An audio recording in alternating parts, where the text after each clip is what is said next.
Alright, so welcome back to part 2 of my Musescore tutorial. As you can see in the last video we left off with this page here. We have a completely random assortment of instruments here, and we're going to be diving into how to input notes. So the first thing I want to talk about is setting up the Midi keyboard. So to set up your Midi keyboard, as long as you have the USB connected, then you should be alright. That's the only wire that's really needed for this process. You're going to want to make sure this is turned on. This is toggle MIDI input. It should be grayed out like it is here. If not, it will look like that. And most importantly, I should probably have mentioned this first, but you are going to want to turn on the keyboard before you open up Musescore. It's a weird bug, but you do have to have the keyboard powered on before you open up Musescore. I actually don't, so I'm just going to quit out of Musescore real quick, turn it on, and just come right back. Alright, and here we are. I'm just going to jump into full screen here for us, but we do have the keyboard connected. As you can hear, that's not coming through the computer, that's just coming through the keyboard right now. Alright, so let's jump into it. The first thing you want to do for inputting notes is going to be to press this button up here. This is the note button. I don't know. It will turn on the notation part. Basically, you can use keyboard shortcut N, and that will turn it on. You'll see it will automatically come up with a quarter note. It will select that and deselect the rest over there. You can, of course, go up along here and switch to whichever length of note you're going to want to do. These also all have keyboard shortcuts. So quarter note is going to be keyboard shortcut 5, but you can also go keyboard shortcut 4, 3, 2, 1, 6, 7, 8, 9, and they basically just go left to right. So that's something I would definitely recommend getting in the habit of learning, these keyboard shortcuts. They do come in super handy when you want to just get music out really fast and you're not limited by dragging your mouse all over the place, because that can take a lot more time.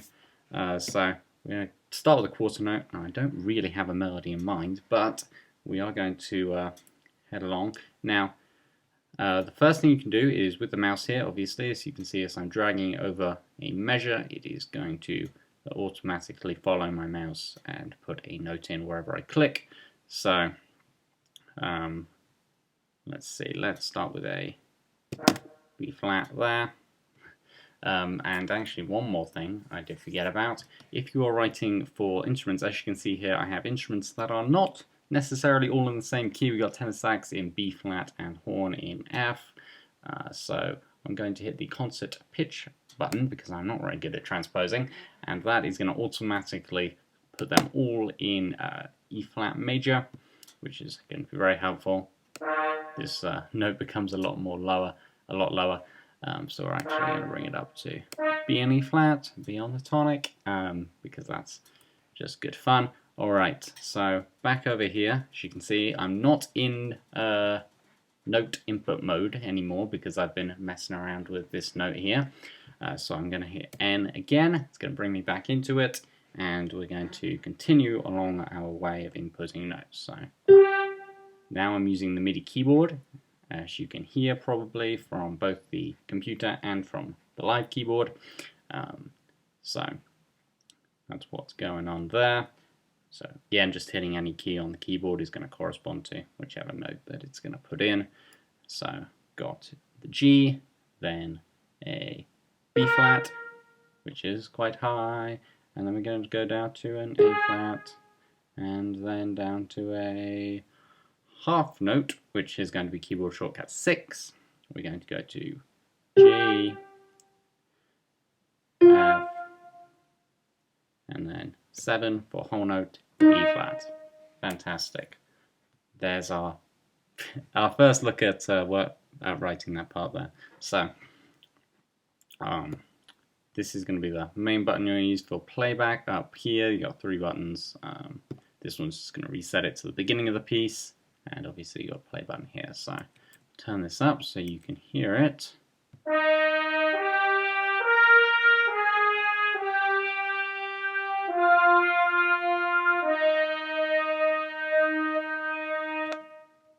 It's obviously a MIDI horn noise, so it's not going to sound terribly amazing, but it gets the job done. There's our first little bit of melody there. One thing we're going to want to do consistently is I just have a natural tendency to love to hit the save button. Command S, as it is in many other programs. If it is the first time you're saving it, it will come up with the save as screen where you can put it. It will automatically put it in scores, which is a subfolder in the Musescore as application folder as a Musescore file. You're just going to want to leave it like this. I don't know why you'd want an uncompressed version of that, and it'll allow you to change the name there as well. That will be save. Replace it, obviously, because I'd done that earlier. Right, so moving along here, we're going to start talking about some of these palettes on the side. So the main one at the top is Clefs. This will allow you to change the clef. Experiment on this flute. So you're just going to want to select the measure which you want to change the clef on, and then obviously select the clef up here. You can drag this palette out if you want some more room with it. Usually I don't tend to have it that big. That's usually going to be as big as I'm going to have it, but here's a treble clef an octave above. You can put that there and it will switch this one in the margin over to be octave above treble clef, so which will allow us to write the flute music more in the actual range of these bar lines. So I'm going to just copy what I did for the melody on that first one, but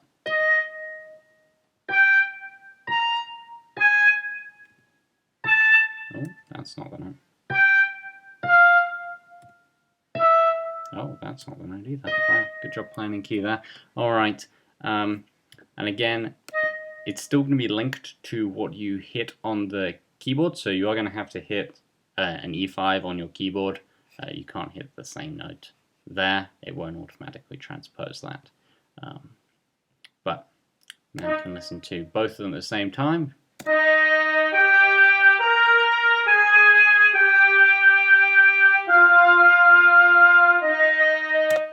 Spacebar is going to be the keyboard shortcut for the play pause button, as it is again in most other softwares. Not too complicated there. Tenor sax, actually you can already see a great example of this. The clef, it's already got octave below on that tenor clef or tenor saxophone clef there. Enough from that. Basically, if you're ever going to want to change the clef, the most important ones are going to be your treble and bass. If I wanted to do two bass clefs in that piano stuff there. Key signatures is up next, and we're just going to go through these first few here in this video, but if you wanted to change the key signature for a certain measure, you could do that here. If I wanted to, say, put this one in C flat major, then I could do that. Would not recommend using this key signature for anything, just on a side note, but again, just click on whichever measure you want to change change the time signature on, and double click on that. It will appear right there for you. Command Z is going to undo that as well. Got a couple of other ones down here, open a tonic and obviously C major down there. Last thing I'm going to touch on in this video is going to be time signatures. If you want to change the time signature of your piece, it is going to change it across each different instrument.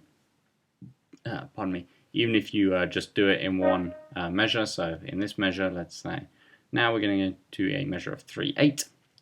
Click on that measure, double click over here, and you'll see it pops up in every single one of these, and it will, it does show a whole rest, but believe me, it will only let you put in 3/8 notes there. So Command Z will undo all of that, back to a measure of 4/4. We'll continue on in the next video, going through the next few palettes down here on the side, and there are a couple more of these features up along the top. Thanks for watching. Make sure to like, comment, and subscribe, and I'll see you on the next one. Goodbye.